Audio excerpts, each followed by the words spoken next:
Mas logo, logo, eu já posso ver que nós já chegamos nos 5.000. Você consegue enxergar que nós já somos uma igreja de 5.000 membros? Nós já somos uma igreja de 5.000 membros, eles só não chegaram ainda. Mas eles já são membros da videira. Eu já vejo todos os batizados, eles só ainda não chegaram. Estão aí esperando a gente ir lá convidá-los. Amém? Mas esse ano eu quero declarar que nós vamos sair desse prédio, vamos para um prédio maior, ano 2014, e de novo obra, vai, quebra, arruma, e o Elias vai dizer, ai Deus, é a nossa vida, irmãos. E aqui vai ficar para as crianças, em nome de Jesus. Amém? Eu quero... Vou compartilhar então com você uma palavra poderosa, que está intitulada assim, prosperando em tempos de crise. E como fala de prosperidade, eu vou deixar para que nós possamos dar uma resposta com uma oferta, independente do tamanho, mas com uma resposta no Senhor, no final, você poder separar então depois os seus dízimos e ofertas para isso. Mas enquanto eu vou ministrando, deixa Deus trabalhar no seu coração e falar a você como você deve dar essa resposta a Deus. Mas, olha só, abra sua Bíblia em Gênesis 26, nós vamos ler uma porção da palavra aqui, que conta a história de Isaac, um episódio na vida dele, e eu vou trazer e retirar desse texto princípios importantes, amém? Amém? Da palavra. Bíblia aí, cadê a Bíblia? É a sua aí? Não, cadê a sua? De novo. Cadê a tua mulher? Por quê? Traz. Que não quer vir. Eu vou orar, hein? Diz assim, Gênesis 26, verso 1. A partir do verso 1. Todos acharam? Sim. Pergunta para o seu irmão aí. Olha só. Sobrevindo fome à terra, fala fome. Além da primeira a vida nos dias de Abraão, foi Isaque a Gerar, avistar-se com Abimeleque, o rei dos filisteus. Apareceu-lhe o Senhor e disse: não desças ao Egito. Fala, não desças ao Egito. Fica na terra que eu te disser.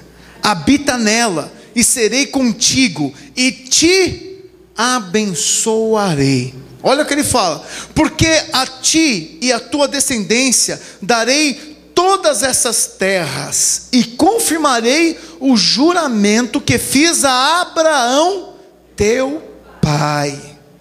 Multiplicarei a tua descendência como as estrelas dos céus, e lhe darei todas estas terras. Na tua descendência serão abençoadas todas, fala todas, as nações da terra. Porque Abraão obedeceu a minha palavra e guardou os meus mandamentos, os meus preceitos, os meus estatutos e as minhas leis. Isaque, pois, ficou em Gerar. Perguntando-lhe os homens daquele lugar ao respeito da sua mulher, disse: é minha irmã. Pois temia dizer: é minha mulher, para que, dizia ele consigo, os homens do lugar não me matem por amor de Rebeca, porque era formosa, fala formosa, de aparência. Ora, tendo Isaque permanecido ali por muito tempo, Abimeleque, rei dos filisteus, olhando da janela, viu que Isaque acariciava a Rebeca. Foi mais ou menos assim, sua mulher. Então Abimeleque chamou a Isaque e lhe disse: é evidente que ela é tua esposa. Como, pois, disseste: é minha irmã? Respondeu-lhe Isaque: porque eu dizia, para que eu não morra por causa dela. Disse Abimeleque: que é isto que nos fizeste? Facilmente algum do povo teria abusado da tua mulher, e tu atraído sobre nós grave delito. E deu esta ordem a todo o povo: qualquer que tocar a este homem, ou a mulher, ou a sua mulher, certamente morrerá. Verso 12: semeou Isaque naquela terra, e no mesmo ano recolheu 100 por um, porque o Senhor o abençoava. Enriqueceu-se o homem, prosperou, ficou riquíssimo. Possuía ovelhas e bois e grande número de servos, de maneira que os filisteus lhe tinham inveja. Amém. Até o 14 só. Em cima disso nós vamos agora mencionar uma porção de princípios importantes, porque no meio da crise Deus quer abençoar. Amém. Tem aqueles adesivos que diz assim, ó, com Cristo não há crise. Amém. Na realidade há crise, mas com Cristo no meio da crise eu sou abençoado. Nós temos que entender que tem um propósito para acontecer a crise. É através da crise que Deus vai revelar primeiro o teu coração. É na crise que você vai se ver como você mesmo, quem você é. No dia da festa que você está com a geladeira lotada, você está lá tranquilo, mas o dia que acaba, que cortam a tua energia, o dia que te mandam embora, aí você mostra quem você é. Nós sabemos somente quem são as pessoas, é no dia dos testes, das dificuldades, irmãos. No dia que está tudo bem, você sorri, você é alegre, você cumprimenta, você fala glória a Deus, você está com dinheiro, você faz tudo, você chama, não deixa que eu pago a conta hoje. Mas quando o negócio aperta, é aí que você revela quem você é de fato. Você sabia disso? Alô, pode responder. Quando está tudo bem, você não é intocável, está sossegado.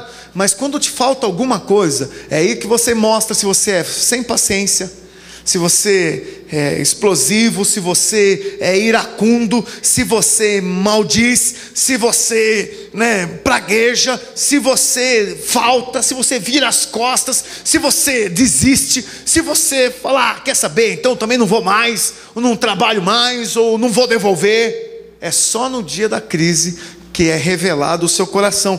Então Deus tem um propósito de colocar crise na sua vida, seu Marcos, para ver quem você é de fato. Na verdade Ele te conhece, Ele só quer fazer que você se conheça.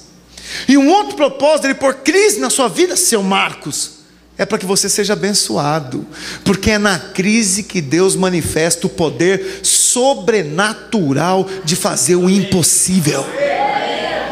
Se não há crises, como que nós vamos experimentar o Deus do impossível? Deus do impossível não desistiu de mim. É só quando tem crise que você vai experimentar o Deus do impossível. Quantos aqui querem receber milagres da cura, por exemplo? Amém. Então, para você receber o milagre da cura, o que tem que acontecer com você? Tem que ficar doente. Quantos querem receber o milagre da cura? Diminuiu um pouco. Mas veja, só vai ser curado quem está doente. Quantos querem receber o poder de Deus que multiplica a semente quando não tem nada? Pois bem, para que isso aconteça, você tem que passar por momentos se não ter nada. Você acha que Deus vai aumentar a sua sementeira só porque você? Eu acho que é só porque você também. Eu tenho 10, pastor, e aí Deus não vai aumentar para 20? Eu acho que na realidade vai aumentar para 100. Na verdade para 1000, porque é 100 por 1. Deus abençoa independente de quem você é. Você não pode fazer nada para atrair a graça de Deus na sua vida. Você sabia disso? É graça, irmãos. Deus Ele dá porque Ele ama você. O texto que a Paula leu aqui, Romanos 8, verso 32, abre aí. Só para você entender, olha aqui para mim que não há nada que Deus não possa fazer na tua vida. Olha só, Romanos 8:32. Olha o que diz: porque aquele que não poupou o seu próprio filho, olha, Ele não poupou o seu próprio filho, Ele deu, Ele entregou, antes por todos nós o entregou, porventura não nos dará graciosamente com Ele todas as coisas? Posso ouvir um aleluia? Aleluia. Vocês não acharam aí? Achou agora? Então lê de novo comigo, vai. Você vai dar um glória a Deus bem forte no final, porque isso aqui é tremendo, irmãos. Olha, aquele que não poupou seu próprio filho, mais alto, antes por todos, vamos lá, não dará graciosamente com ele todas as coisas. Glória a Deus, fala aleluia. Irmãos, tem gente que acha que Deus não quer abençoar, Deus não quer que eu mude de casa, Deus não quer que eu troque meu carro, Deus não quer que eu melhore, Deus não quer. Você acha? Se Ele entregou até o filho, Ele não vai te dar um carro melhor, Robson? Vai ter um carro em nome de Jesus.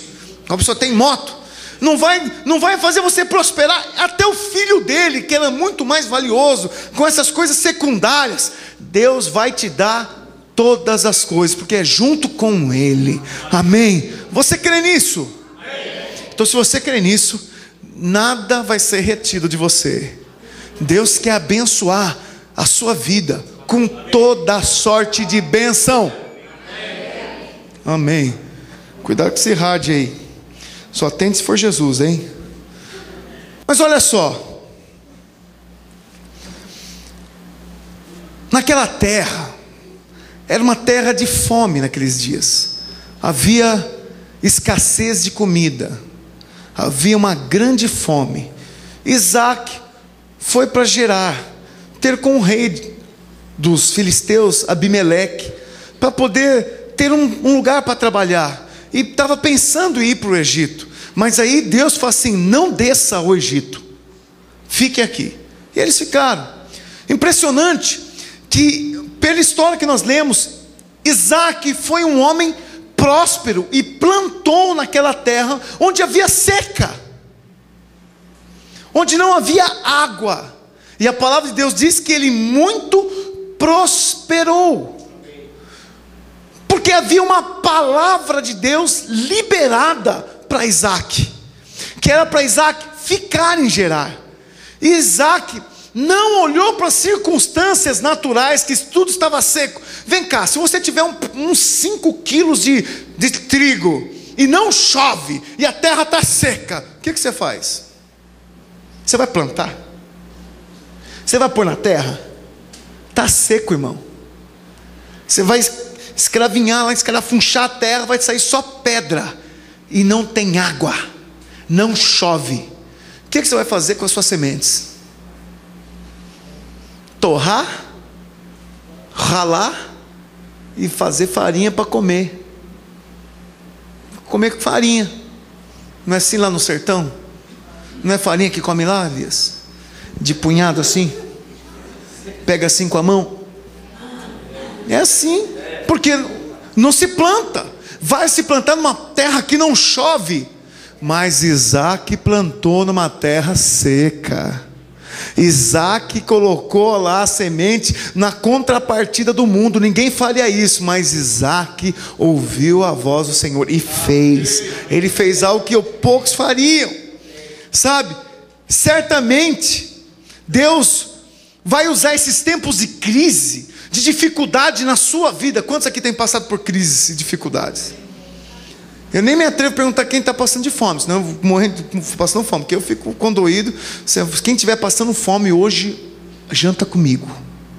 Se alguém estiver passando fome, pode vir me procurar no final. Amém? Pode me procurar no final. Mas deixa eu falar algo para você. Deus vai usar essas situações de fome, de dificuldade, para demonstrar para você que os recursos de Deus são ilimitados. E vai aproveitar para expor você às suas limitações humanas, seus limites, onde você não consegue chegar. E aí Deus vai mudar a história para você ser alguém próspero e transbordante. É no momento da crise que o milagre acontece, irmãos. Você sabia disso? Isaac foi alguém que prosperou no meio do tempo de fome, no mesmo tempo que não havia chuva, a semente era mirrada, né? Sobre a terra não dava para se plantar, e mesmo assim, ele semeou e colheu numa proporção de 100 vezes para 1. Isaac também, ele era o filho de Abraão. Quais foram as obras de Isaac na Bíblia? Só. Tem mais alguma? Foi alguém expressivo? Sabe qual é o significado do nome de Isaac? Alô? Riso. Já pensou se o nome fosse Riso? E aí, Riso? Chega aqui. Não ia ficar estranho? Imagino que todo mundo ria quando falava o nome de Isaac. Sim ou não? O meu nome é quase parecido com Isaac. Eu sou Jean Felice. É João Feliz. Aí, feliz, riso. Só que está camuflado, né? Então, se você soubesse que meu nome é César Augusto João Feliz, você ia dar risada. Mas alguns seguram, né? Não conseguem. Chama com o pastor. Mas Isaac é um tipo de crente da nova aliança. Porque, veja, ele era herdeiro de Abraão. E a palavra de Deus diz em Gálatas 3:29 que se sois de Cristo, também sois descendentes de Abraão e herdeiros segundo a promessa. Quantos são de Cristo? Vocês são então descendentes de quem? De Abraão. Isaac era o descendente direto de Abraão. E Deus repetiu a frase da bênção que falou para o pai dele, para Isaac: de ti sairão numerosa multidão, nações.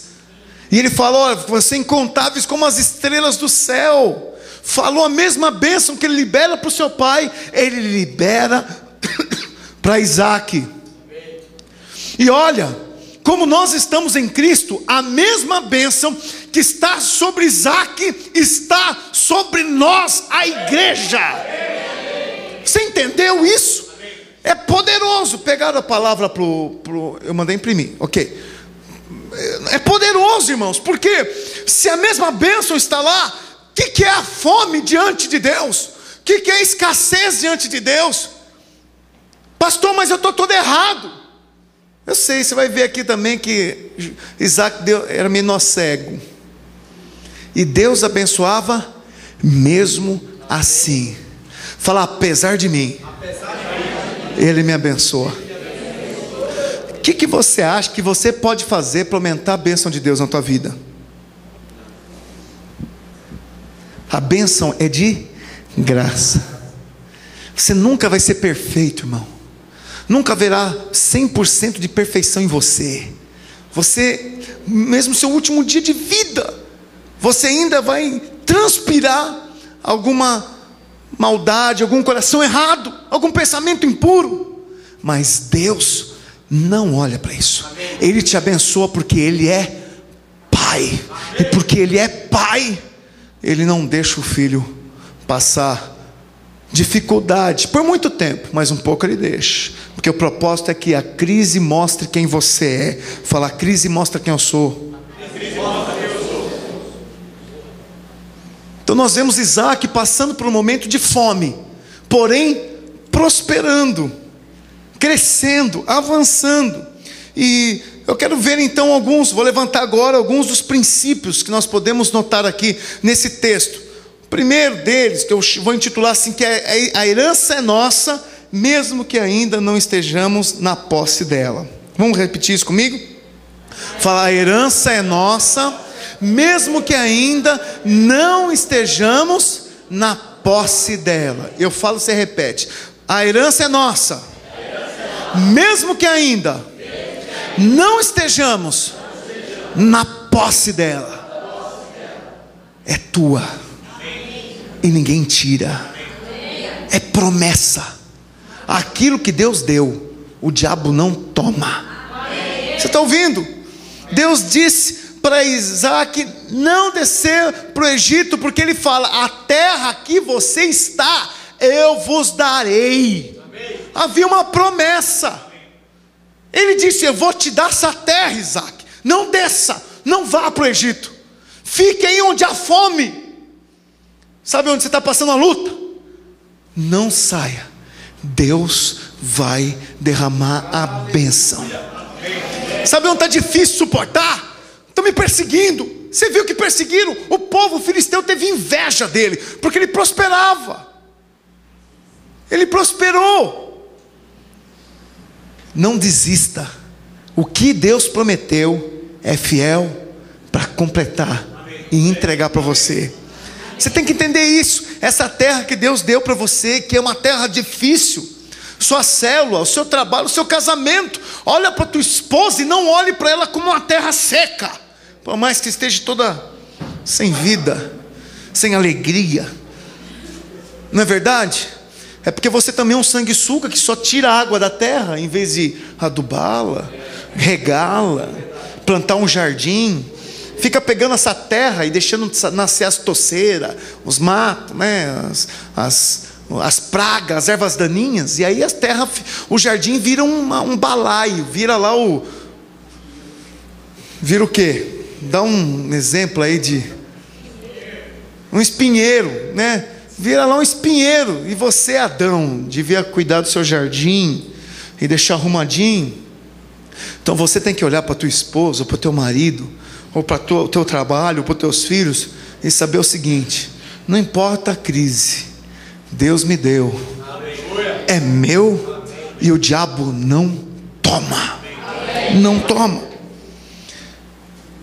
Em algum momento Deus iria transferir a riqueza de Abimeleque para Isaac. E se Isaac sai e desce, ele sai do lugar da bênção. Deixa eu te falar algo. As crises que você tem passado, elas não vão ser eternas, elas vão acabar. E quanto tempo? Quem determina é você. Quanto mais você reluta em responder certo na crise, mais dura. É como a história do deserto, que era só 6 meses, mas porque o povo era tão duro, tão amargo, foram 40 anos. Então veja, a crise ela vai durar o tempo que for necessário para que tudo que Deus prometeu, toda a riqueza, seja transferida para você. Tem pessoas que não suportam o tempo de escassez. Por exemplo, no trabalho, quando não são promovidas. Eu não sou promovido, como é que eu faço? Aguarda, irmão. Você tem uma palavra de Deus para sair? Quem te colocar lá foi Deus, porque quando arranja o trabalho, pastor, quero dar o testemunho, eu arranjei o trabalho, pastor. É mesmo, irmão? Não, vai, bênção de Deus. Aí dá o testemunho. Passa 2 meses, pastor, o trabalho lá, parece que o diabo me enganou. Eu pensei que era de Deus, mas foi o capeta que pôs aquele trabalho na minha vida. Bom, se aquele trabalho te tira de Deus, te afasta das coisas de Deus, na realidade eu acho que não foi o diabo que pôs na sua vida, foi que você que é meia boca demais e deixa com que o trabalho te roube. Mas se você é alguém íntegro, você não vai se flexibilizar, você vai andar debaixo da graça, buscando a vida de Deus, buscando as coisas do Senhor. Você não vai ter problema de, tá difícil, eu caio no pecado no trabalho, porque todo mundo bebe lá e eu fico junto, aí o negócio parece me controlar. Eu olho para o copo olha para mim, aí eu fico olhando para ele, falo, não, sai desse copo que não te pertence. Aí você vai lá para sair do copo, você toma, pronto, saiu do copo que não pertence, aí entrou no corpo que não pertence. Aí a culpa é do diabo, é o Zé Pilintra, que o Zé Pilintra ele está rodeando a minha casa. Eu acho que sem querer meu vizinho fez uma uruca lá, eu vi uma garrafa de 51 pela metade. Aí fiquei olhando, isso é coisa do diabo, e para não dar problema eu tomei o resto. Zé Pilantra, seu Zé Pilantra, fica pondo a culpa no Zé Pilintra, né? Deixa eu te falar algo. Depois de passar por a crise, irmãos, aquilo que estava retido é liberado. Se você responder certo nos tempos de crise, Deus vai manifestar poder. Quantas pessoas lutaram pelos seus casamentos, passaram crise, e no final Deus abençoa, não é, Santa Paula? Deus abençoa, Deus faz, Deus restaura, Deus faz melhor. Mas pastor, antes eu não podia nem olhar para a cara dela, agora você fica encantado quando você olha na cara dela e vê ela falar com você, você fica, uau. Não é verdade? Porque a crise trouxe a bênção, e Deus transferiu a riqueza. Deus depositou toda a provisão, toda a alegria, toda a bênção na sua vida, porque você respondeu correto na crise. Depois que o povo fica no Egito como escravo, antes de sair, Deus fala para Moisés assim: fala para Faraó, para ele liberar todo o ouro, tudo que era que eles trabalharam, você vai disponibilizar. E o povo levou ouro, levou muitas coisas do Egito embora. Deus permitiu inclusive essa crise para transferir a riqueza do Egito para o povo de Deus. Você está ouvindo? Amém. Mas você fala assim, mas Deus, que Deus é esse que vai lá e toma do outro povo? Esse Deus é assim, ele arranca do outro para dar para você. Ele é um tipo de um Robin Hood. Robin Hood que faz isso, né? Vai lá, rouba o rico e entrega para o pobre. Não, Deus não é assim. É que na realidade, tudo é de Deus. Sabia que o dinheiro que está no banco lá é de Deus? Só que quem está usando lá é o cara lá que vende cigarro. E aí aquele dinheiro que está lá, Deus é o dono do e dá prato. Só que está na mão do cara. O que Deus quer? Que o cara passe para ele. É a mesma coisa se você que tem uma propriedade, uma casa, você foi fazer uma viagem e aí o pessoal invadiu a sua casa e estão morando lá nela. E aí você volta de viagem e vê o pessoal morando na sua casa. O que você vai fazer? Vai lá no juiz e fala, ó, juiz, é minha casa a escritura aqui. Aí o juiz vai lá com uma ordem de despejo. E aí você toma bem cheio agora. Toma do que é teu. É assim, irmãos. Sabe o dinheiro que está lá na mão do dono da empresa? É teu. E Deus vai abençoar e vai parar na sua mão. Porque se você for fiel, Deus vai fazer prover, vai multiplicar. Na medida de quanto? Para 100 para 1. Então veja, a transferência de riqueza acontece em tempos de fome, em tempos de crise. Foi assim também com José, não foi? Alô? Não foi com José assim? José não foi preso, tempo de crise, acusado de adultério, tempo de crise. E Deus fez o quê? Transferiu a autoridade do Egito para ele, um dos principais governantes. Como que era José? Era um coitadinho? José, ele era metido, orgulhoso, porque ele botava a túnica dele e ficava assim para os irmãos, ó,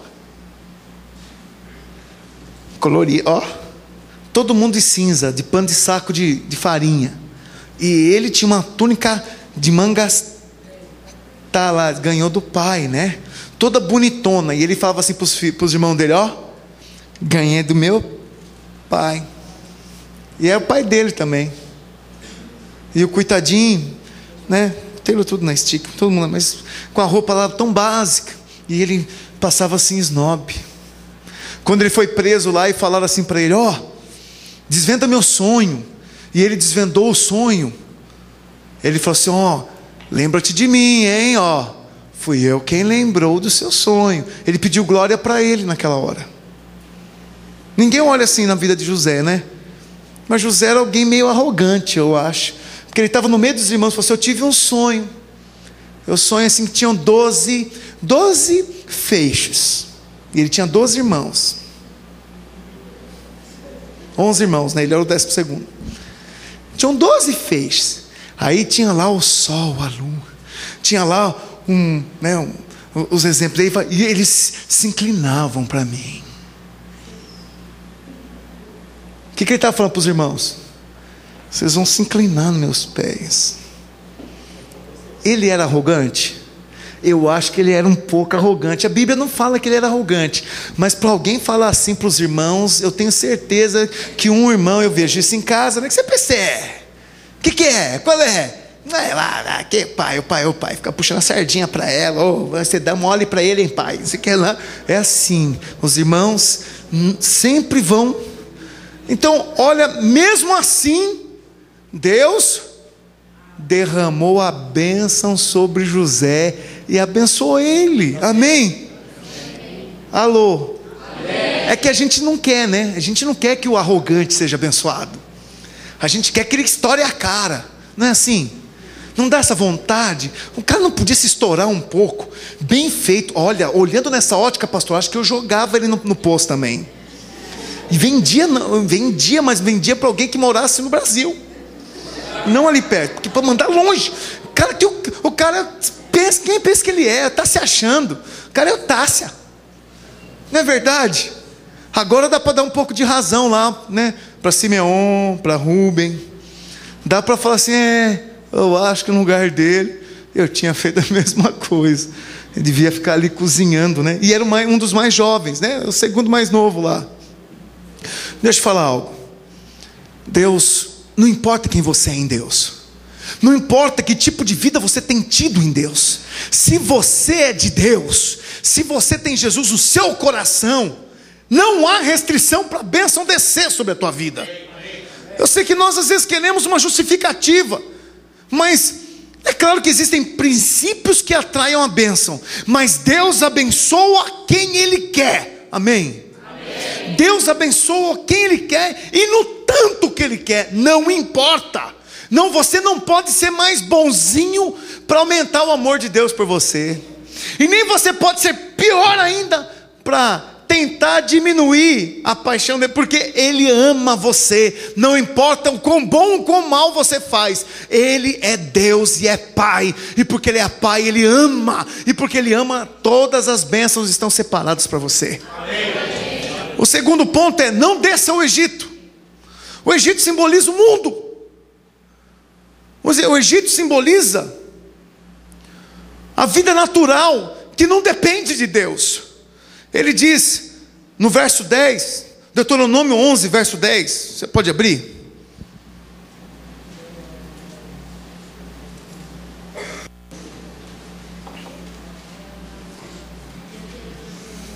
Isso, vai dando glória a Deus aí, porque os abençoados reconhecem que Deus é Senhor, amém? Vai liberando a sua voz. Amém, Taylor? Está calado, Taylor? Então mostra. Amém, irmãos? Glória a Deus aí, acharam? Deuteronômio 11.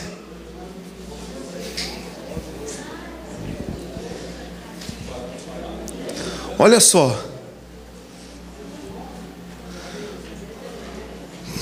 Acompanha comigo. Porque a terra que passais a possuir não é como a terra do Egito, donde saístes, em que semeáveis a vossa semente, e com o pé a regáveis como uma horta.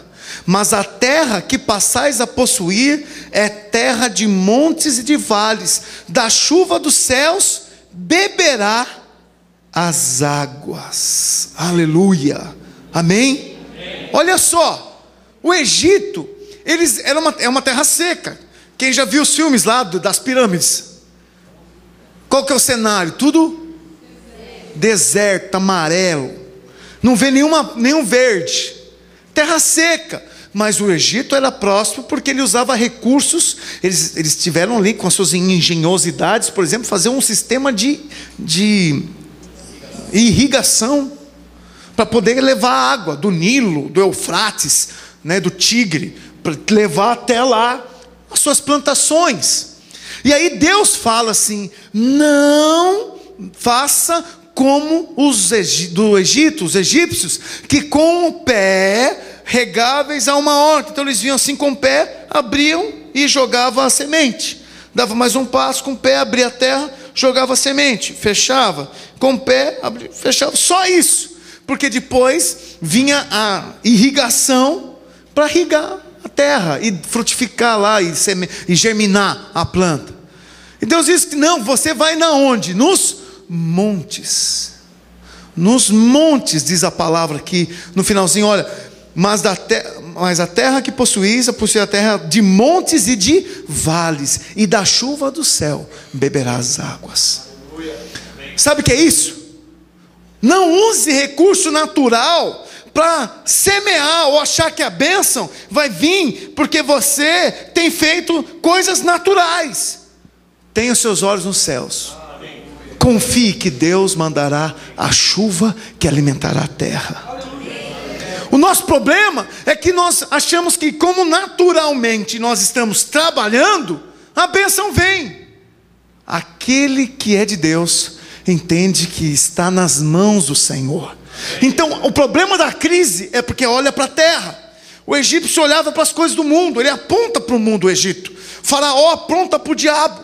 O mundo é o Egito. e o Senhor nos livrou, como Moisés libertou o povo, Jesus nos liberta do mundo para vivermos agora debaixo da bênção e entrarmos na terra prometida. Mas veja, andar com métodos naturais, crendo no que vê, olhando as circunstâncias, não dá condições para que a bênção venha sobre a nossa vida. Irmãos, o segredo está em você ter fé e por ela andar, porque a glória de Deus será manifesta pela sua fé. É como falam para você: não vai dar nada, você não vai vender aí. Pois bem, é aqui que eu vou plantar. É você olhar para a situação lá, não chove, e ele falou: pois bem, é aqui que eu vou plantar. E Deus proveu, e Deus multiplicou. Você já assistiu aquele filme O Plantador de Batatas? É isso? É o fazendeiro. É plantador de batata. O nome é estranho para um filme: O Plantador de Batata. Não vai plantar batata. Não, é o fazendeiro. E o fazendeiro tinha uma palavra: e Deus mandou vir a chuva. Deixa eu falar, não olha para as coisas naturais, não olha para as dificuldades naturais, não olha porque as coisas não estão acontecendo. Semeie. Quem é do Egito vai ficar olhando para o mundo, mas quem é de Deus olha para o céu e fala: é do céu que vem a água, é do céu que vem a bênção. Amém, irmãos? É do céu. Deus ama quando vivemos por fé na sua graça. Deus espera uma atitude de fé para poder derramar a bênção.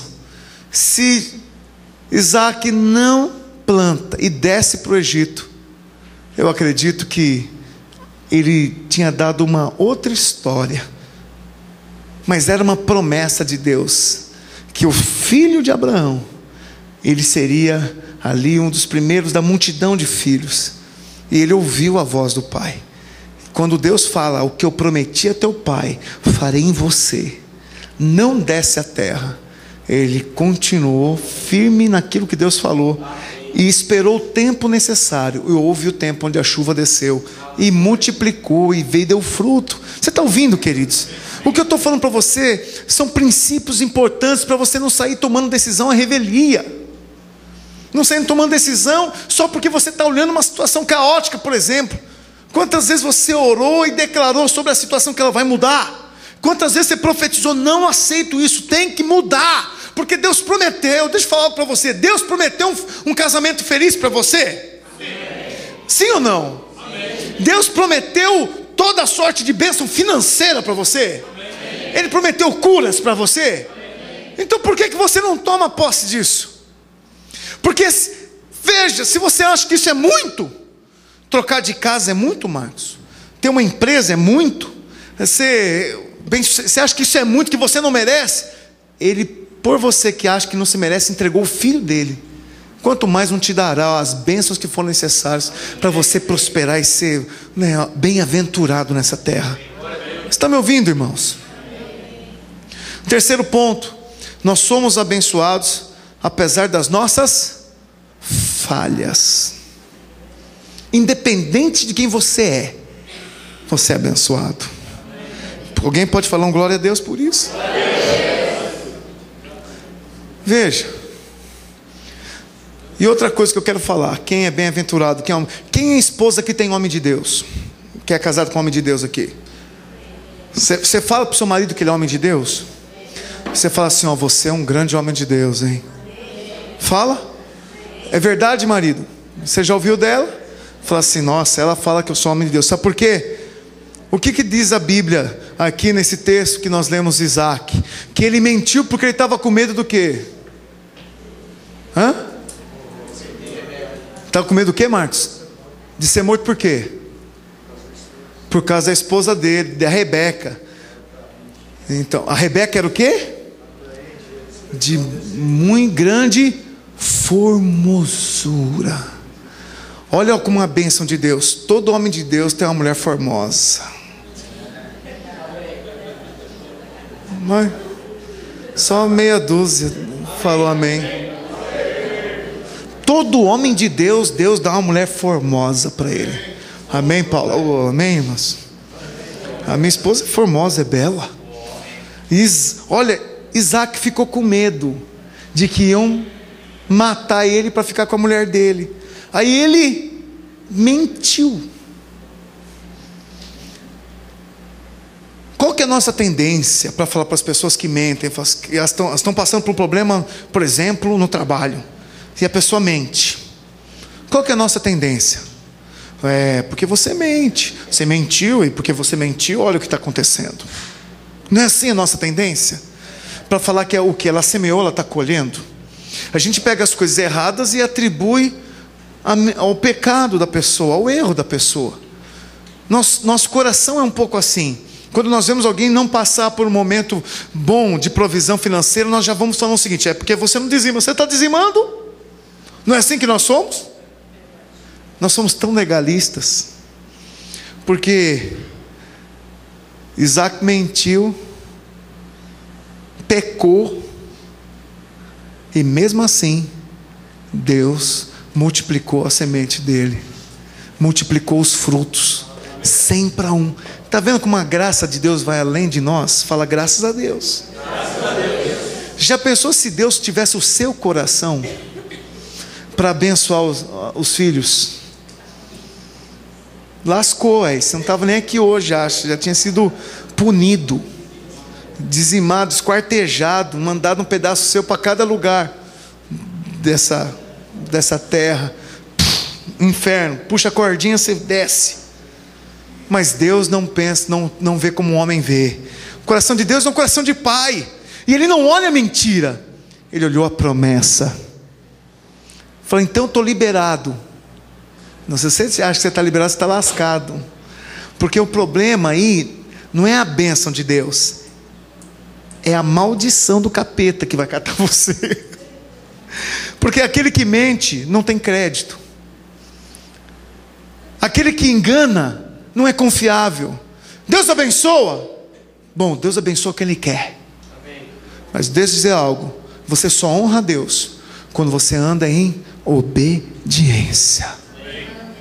Isaac não desceu para o Egito como Deus pediu. Você está me ouvindo? Olha o que diz o Salmo 23: o Senhor e nada. Aí ele diz ainda que ele vai fazer pelo vale da sombra da morte? Ainda que eu pelo vale não, porque sei que Ele está comigo. Quem que está andando no vale da sombra da morte? Quem que foi lá? Foi Deus que levou ele para o vale da sombra da morte? Não. Quem é que foi para o vale da sombra da morte? Então, mesmo que você vá para alguns lugares que podemos chamar de vale da sombra da morte, Ele estará contigo lá. Olha só, ainda que eu mesmo vá e me estoure, eu sei que Deus está comigo. Ele é misericordioso e gracioso. Olha a história do filho pródigo. O filho pródigo pegou o dinheiro que era do pai. O pai representa Deus, gasta, apronta, faz tudo de errado, e aí diz que houve grande fome, e acabou, e combinou, né, do dinheiro dele acabar no tempo que houve grande fome naquela terra. Aí ele lembra do quê? Do pai. O que ele diz? Vou voltar para a casa do meu, porque na casa do meu pai, não, eu sei que há muitas moradas, irmão, mas nesse texto diz que a abundância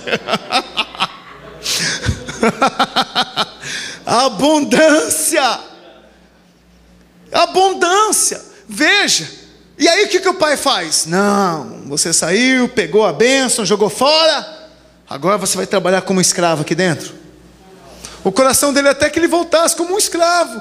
Poxa, como um dos seus trabalhadores, me faça como um dos seus trabalhadores. Mas o pai faz o quê? Alô? Faz festa. O pai agraciou a vida dele. O pai foi generoso e abençoou o filho que jogou tudo errado. Primeira coisa que eu quero levantar aqui do filho pródigo: quando o mundo está em crise, aonde é que tem abundância? Ajuda, irmãos, é na casa do pai, fala. O filho pródigo estava vendo a crise e a fome, e ele lembrou que a abundância está na onde? Na casa do pai. Fala glória a Deus. Glória a Deus. A casa do pai está na presença de Deus. E olha que interessante, aonde havia crise, diz que lá na casa do pai tinha um boi cevado. Num tempo de seca, onde tem fome, quem que vai ficar dando comida para cevar o boi? Na casa do pai. Aleluia. É lá na casa do pai. Lá o boi é cevado. Com crise ou sem crise, está lá o boi cevado. Está lá a bênção abundante. É na casa do pai. Posso ouvir um glória a Deus?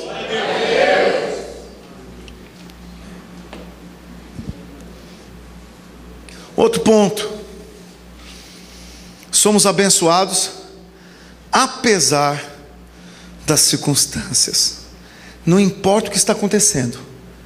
Não importa o tamanho, o nível, quando ou onde. A bênção de Deus está sobre a nossa vida.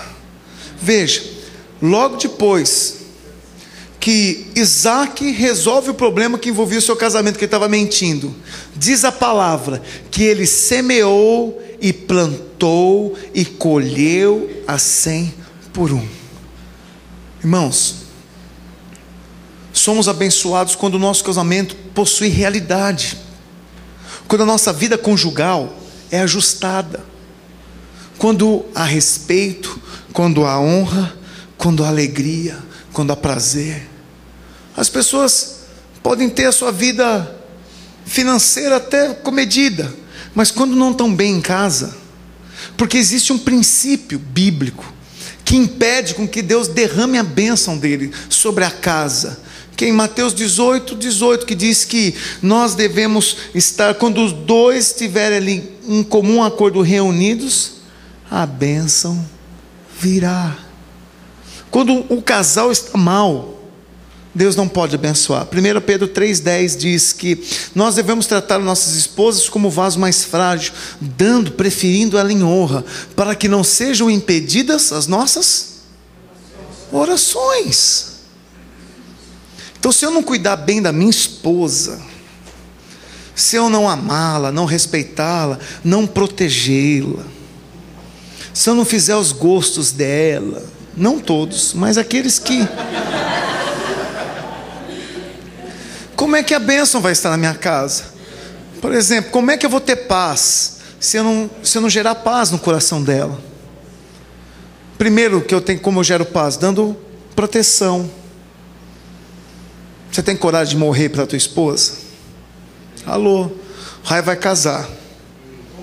Você tem que estar disposto. Já está subentende-se isso, Rai, que você tem que dar sua vida por ela. E normalmente é assim, porque 70% das estatísticas diz que o homem morre antes que a mulher.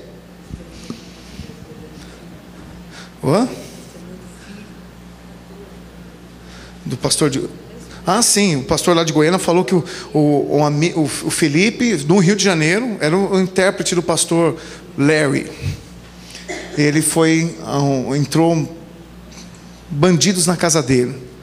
E aí estava ele, a esposa, eu não sei quem mais, na casa, os filhos, e ameaçou ele, vai buscar dinheiro, senão nós vamos estuprar a tua esposa. E ameaçou.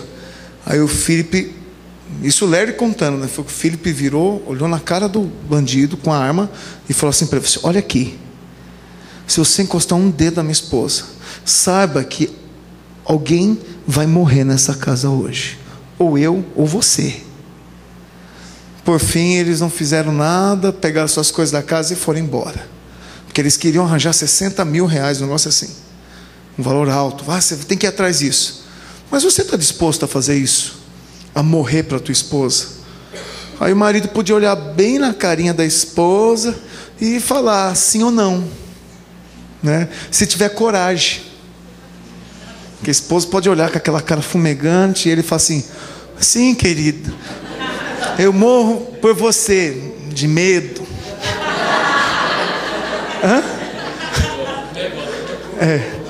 Mas, irmão, subentende, se alguém tem que morrer é o homem.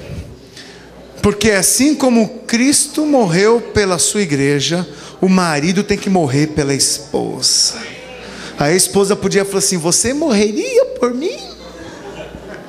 Aí o marido fala assim: eu dou minha vida por você, dou meu rim, dou meu coração, dou meu intestino todo por você, dou a vida inteira. Amém, irmãos? Mas deixa eu te falar algo: a vida resolvida em casa atrai bênção de Deus. Um casamento resolvido atrai a bênção de Deus. Está em paz com a esposa. Eu vou te falar, eu falo para os meus líderes: sua célula pode ser um perrengue, gente que não responde, a turma não quer compromisso, ninguém está nem aí com nada. Tem alguém assim na célula? Nem pergunto, para não ficar mal. Mas se o marido está lá com a esposa bem, daqui a pouco a célula está lá frutífera, está lá toda alegre, toda feliz. Mas pode ser uma célula abençoada, povo querendo crescer. Se o líder com a esposa está mal, aí ele chega lá, hoje não vou, líder. A pastora Luísa contou de dois pastores, né, um casal de pastor, que tiveram um quebra-pau antes do culto. Sabia que isso acontece com pastores? Sabia que eu já vim muitas vezes pregar aqui, muitas não, foram poucas, graças a Deus, mas já vim mal aqui. Já vim por causa de esposa, de filhos, mas glória a Deus, ninguém percebeu. É porque nosso Senhor é maior, irmãos. Nós servimos a Deus e não importa o que aconteça, importa que nós vamos fazer o que tem que ser feito. Você acha que pastor é super-homem? Para o alto e avante. Irmãos, é só um homem de ferro. Tira a armadura, continua sendo de carne. Amém? Então eu quero dizer algo para você, que aí esse pastor brigou lá com a esposa, ligou o pastor Luiz: pastor Luiz, é o seguinte, o pastor tem que vir aqui pregar hoje aqui na igreja. Aí o pastor Luiz falou assim: por quê? Porque eu tive uma discussão feia, brava, e eu acho que a mulher tinha até dado um safanão no cara. Aí a pastora Luiz falou assim: se a mulher, ela pode, uma vez só pode, o homem não. O homem não rele a mão nela. Mas foi uma discussão feia.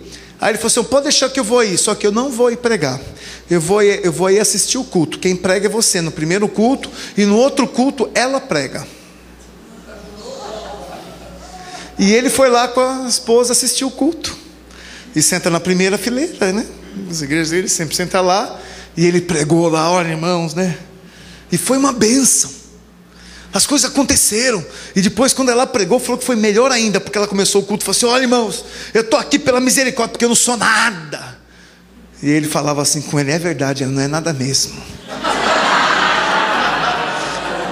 Estou aqui, olha, vocês não imaginam, só a misericórdia de Deus na minha vida para mim estar aqui. Ele falou: glória, hoje vai pegar fogo essa palavra. Porque, irmãos, quando você se entende que você não é nada, Deus pode fazer tudo. Quando você acha que você é alguma coisa, que você tem que estar bem. Você já viu aquele negócio que você fica se punindo?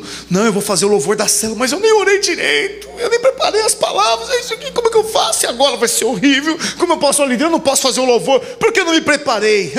Deixa Deus te usar. Deus gosta de usar o nada, porque Ele vai permitir essas coisas acontecerem só para você entender que é Deus que quer te usar e fazer, que você não tem nada que possa acrescentar para a sua célula. Toda a sua história de evangelho, toda a sua experiência não conta nada. O que conta é a vida de Deus, que vai fluir se você deixar. Amém? Aleluia. Olha, eu estou atrasando um pouquinho, mas eu vou para o quinto ponto para encerrar. Mais um: somos abençoados porque semeamos. Sabe, irmãos, existe algo espiritual em toda semeadura. Nós vamos semear aqui a nossa oferta.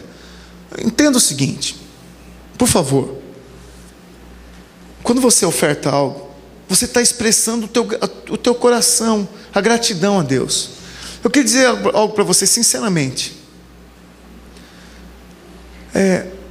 Não entregue tua oferta, teu dízimo, tentando barganhar alguma coisa com Deus, fazer troca com Ele. Deus, se eu te der isso, eu sei que o Senhor vai me dar aquilo. Deus não abençoa nisso, porque teu coração é errado. Você só é fiel quando você está ganhando muito, ou quando ganha pouco. Deixa eu falar algo para você. O dízimo e a oferta só representam o quanto você considera Deus como Senhor da tua vida e o quanto você está alegre por ter um Deus como o Senhor. A oferta fala de gratidão. Toda semente que você deposita, ela representa você. Naquela época eram novilhos, hoje ninguém traz novilhos. Naquela época eram pombinhas, eram manjares, hoje é o dinheiro. É o dinheiro que representa isso. Ou você queria sair da sua casa com isopor, ou com uma carroça atrás, vamos lá, nego, junta aí que nós vamos botar a Lili. Hoje vai a Lili de oferta. É porque você quer criar um boi no apartamento, Cláudia? É a Babi, a tua oferta, a Babi cevada, tadinha. Aí você traz aqui, é você que mola. Fala, não pastor, eu prefiro trazer o dinheiro. Então, mas era uma maneira de expressar para Deus o quanto o povo estava sendo abençoado. Por exemplo, se alguém era curado de lepra, eles iam lá e levavam lá um tipo de oferta para agradecer a Deus por aquilo. Então a oferta representa a gratidão. Fala, oferta representa a gratidão. Agora fala assim, o dízimo representa o senhorio. Deixa eu falar algo para você, do fundo do meu coração. Não estou me interessado em dízimo de ninguém aqui. De ninguém.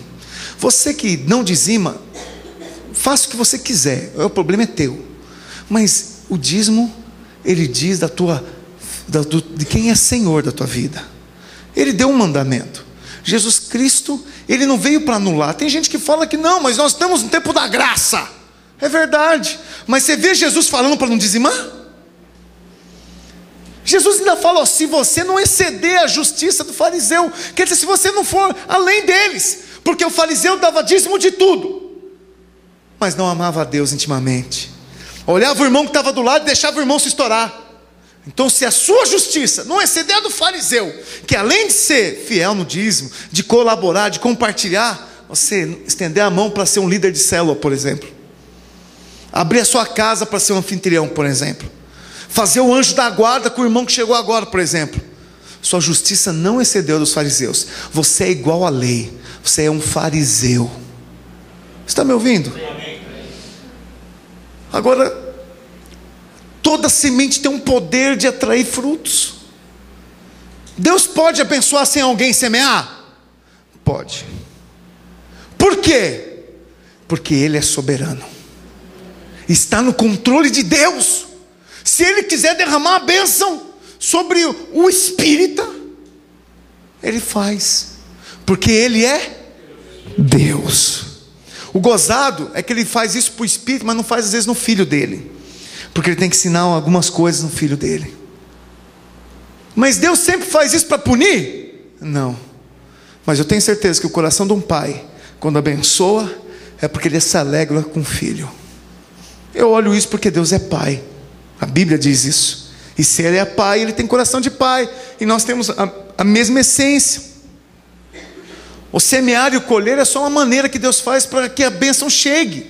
Sabe, o poder da multiplicação, ela tem que existir com alguma coisa.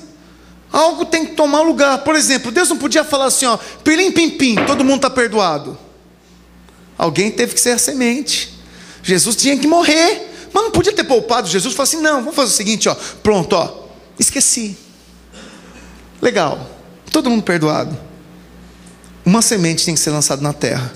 E porque um morreu, olha quantos vão viver. A semente se multiplicou. Você está ouvindo? Então precisa de uma semente. Você quer uma cura? Semeia, irmãos, faz uma oferta disso. Eu não estou falando para você dar tudo. Estou falando para você gerar isso em Deus, orando. Nós vamos virar o ano, por exemplo. O que de coisas boas você quer que aconteça em 2014? Alô? Semana que vem nós vamos trazer aqui um envelope chamado A Minha Oferta das Primícias. E dentro dele vão ter 2 cartinhas. Uma vai ter uma carta de agradecimento. Você vai agradecer a Deus por 2013. Tudo que aconteceu. Você vai escrever lá, não precisa pôr nome. E no outro é meus alvos. Lá vai falar alvos profissionais, alvos pessoais, alvos financeiros, alvos familiares, alvos ministeriais. E você vai colocar lá. Fala, Deus, em nome de Jesus, o ano 2014, eu vou ser levantado líder. Aleluia. Quantos botariam isso lá? Mais uma vez. Amém. Você que não levantou a mão, eu espero que até no início de 2014 você levante, né? Porque você vai aprender que ser líder é ser usado por Deus. Mas se você quer ser abençoado, então você vai pegar e vai gerar uma oferta. Falou: Deus, essa é a minha oferta, que me representa. E você vai depositar lá, com alegria, não com peso. Porque depositar com aquele negócio, eu acho que eu dei muito. Você está dizendo primeiro: Deus, o Senhor não vale muito isso. E segundo, eu tinha outros destinos, eu estou mal, estou com remorso. Então dê o que te alegra, dê o que você, aquilo que representa você. Eu não estou falando em quantidade, eu estou falando em tamanho de coração, Marcos. Enquanto seu coração fica feliz, porque você está abençoando a obra, o reino. Ou você acha que quem vai pagar a comidinha para as crianças que vão estar aqui no ano que vem, em nome de Jesus, no trabalho nosso?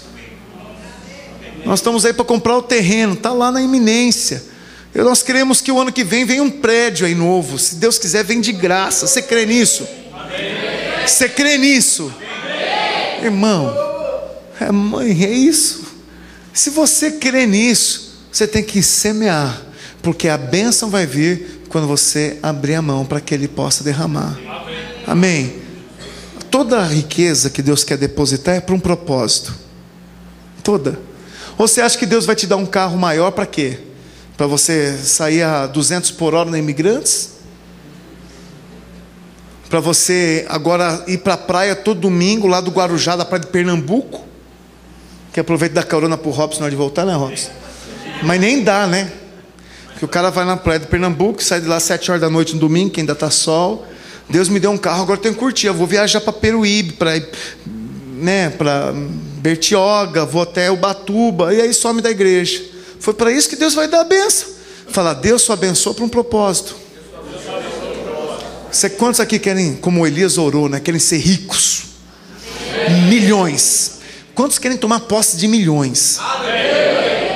Deixa eu contar algo rapidinho. A gente se comunica que assim não são, isso é bom. Irmãos, quando eu vim para Santos, eu semeei a minha casa. Abri mão de uma casa gostosa. Eu pus no Facebook, eu estou vendendo a casa lá, né? Aí os irmãos: pastor, que casa bonita, que casa, né, abençoada. Eu falei: era meu sonho ali. Eu tinha minha churrasqueira. Quantos discipulados naquela churrasqueira, Elias? Churrasqueira. Eu botava uma piscininha redonda lá. É aquelas de boia, sabe, Flávio? Cezinha ficava brincando ali. Ele usava boia de braço naquela piscina de 6 mil litros lá. Eu não vou falar para ninguém isso, tá, filho? Fica só entre nós dois aqui. Da boinha. E tinha também a do cavalinho. Estou brincando. Mas tinha a piscina que eu montava ali, brincava. Tinha um cachorro. Quando eu comprei a casa, eu fiz lá um quintalzinho com graminha, com eram umas rodelas assim de tora, de árvore, umas pastilhas assim que a gente fez um caminho. E tinha um pé de mexerica e um pé de laranja. Olha que gostoso. Era a minha primeira casa própria ali, né? Então fiz. E aí eu abri mão disso. Com um mês que chegou o quarto da Vitória, todo cor-de-rosa. Era meio cor-de-rosa, não era?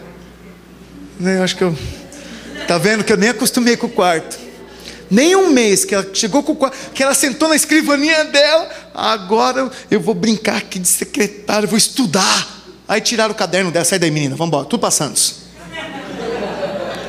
E aí foi a semente. Viemos morar aqui num apartamento bom, espaçoso, mas antigo. A gente estava acostumado ali com a nossa casinha um pouquinho mais nova, antiga, lá os azulejos, irmãos. Eu gosto. Vou falar para a minha esposa, os azulejos da sala, da cozinha estufando. E aí eu falava: olha, vamos trocar esses azulejos aqui. O dono: não, é alugado. E a gente não pode. Olha, quantas vezes eu ouvi a Paula reclamando ali, falou assim, olha, não reclamando de maldizer, mas falou assim, poxa, a gente queria mexer aqui, vamos trocar esses negócios, mas o cara não quer trocar, como é que a gente faz? E nós suportando lá 3 anos. Pois bem, Deus me abençoou hoje de poder comprar uma casa aqui em Santos. E uma casa muito melhor do que eu morava em Guarulhos. Irmãos, não é por nada, eu não quero falar isso para ser arrogante, porque vocês sabem que meu coração é simples. Você sabe que eu não tenho problema com simplicidade. Mas você acha que Deus não quer te dar o melhor? Vem cá, você acha que Deus não quer dar o melhor para você? Ele me deu uma casa com 3 suítes, Robson. O sonho da Paula, um banheiro para cada um com extra ainda. Tem 5 banheiros ainda, tem 5. Tem até piscina na casa. E não é de inflável, não. Eu nem sonhava uma casa com piscina. Tá certo que não está paga ainda, né? Isso é só um detalhe. Mas eu estou esperando o tempo de Deus transferir a riqueza do Egito para o bolsa de filhinho. Mas eu deixo dizer algo para você, irmãos. Deus quer dar o melhor. Eu semeei minha casa, semeei meu tempo, semeei meu ministério lá e ganhei 100 vezes mais. Você não vê hoje às vezes, mas quando passar o tempo da fome e depois de vários dias, aquela semente que você colocou e enterrou, que você nem lembra mais onde você pôs, porque você foi, abriu, pôs a semente e só confia. Você não, agora onde foi? Será que está aqui? Será que está ali? Nem sei mais. Ela vai brotar e vai gerar frutos para você. Eu lembro Elias estava com a casa prontinha lá, semeou. Quer dizer para você que daqui a pouco vai frutificar essa casa. Semeou lá negócios. A Lani semeou a faculdade de pedagogia dela, numa escola onde ela tinha um salário muito bom. Semeou, abriu mão por causa do reino. Sabe o que vai acontecer? Deus daqui a pouco vai fazer multiplicar. Eu sei o que o Elias tem experimentado. Ele pensa que é multiplicação. Não, a verdadeira multiplicação é a medida de 100, Elias. E você não tem colhido 100 ainda. Vai colher 100. Muitos que abriram mão, investiram, fizeram. Deus vai derramar numa medida de 100 para 1. Mas tem gente com esse coração. Ou é penoso para você? É penoso para você abrir mão de quê? Quantas vezes? Olha, eu vou te falar, irmãos, Deus só quer ter condição legal para liberar mais. Mas nós, toda vez que Deus vai derramar a bênção, aí você está lá com a cabecinha bem na posição. A hora que vai pingar, você fala assim, não quero mais andar por aqui, eu vou para cá. Aí Deus fica ali, naquela torcida, agora vai, agora eu vou abençoar esse irmão, agora vai, ele saiu. Aí vem outro, tá bom. Aí derrama a vida de outro. Você precisa aprender a estar no lugar da bênção. Você precisa aprender a se posicionar e não desistir, aguardar, confiar, e Deus vai fazer. Amém.